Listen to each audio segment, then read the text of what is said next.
Faire face au chantage sur les enfants après une rupture. Le manipulateur, laissé pour compte, désire laver son honneur aux yeux du public, après l'affront fait à son narcissisme, tout en continuant à exercer son emprise.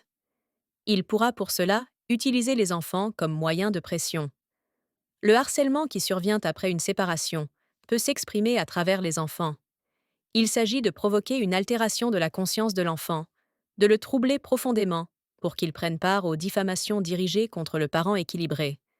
La victime du harcèlement post-séparation d'un pervers narcissique ne trouve aucun répit.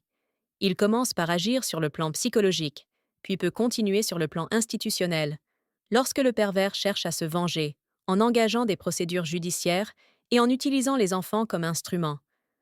En réponse au harcèlement, aux intimidations et à toutes sortes d'accusations, le fait de couper tout lien demeure la solution la plus efficace.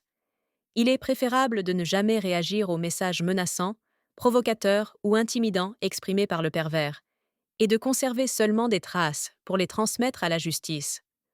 Dans ce contexte, on peut établir une adresse e-mail spécifiquement pour le pervers, tout en le bloquant sur les autres moyens de communication, et en désactivant les notifications, et en ne vérifiant les messages que de manière occasionnelle. Lorsque la présence d'enfants rend cette solution irréalisable, il convient d'afficher une froideur et une indifférence, tout en restreignant les échanges au minimum requis.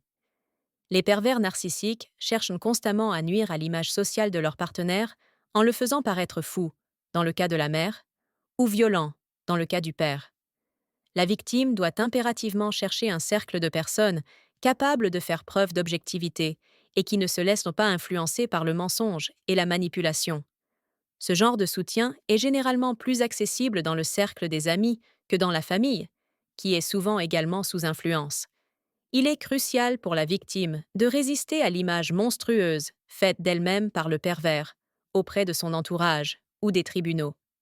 Image que le PN cherche à faire accréditer non seulement à l'entourage, la justice, les professionnels de santé, mais surtout à la victime elle-même. Afin de gérer un harcèlement post-séparation, la meilleure approche pour la victime consiste à être accompagnée sur deux aspects essentiels, le soutien psychologique et l'assistance juridique.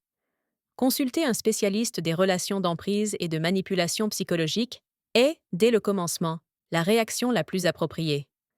Pour les avocats, on constate qu'il existe de plus en plus de spécialistes de ce genre de cas, qui, hélas, sont en forte recrudescence actuellement. Il est possible de solliciter une enquête sociale. Toutefois, il n'est pas assuré que l'expert désigné soit conscient de ce type de comportement, et il pourrait tout à fait être manipulé par le PN.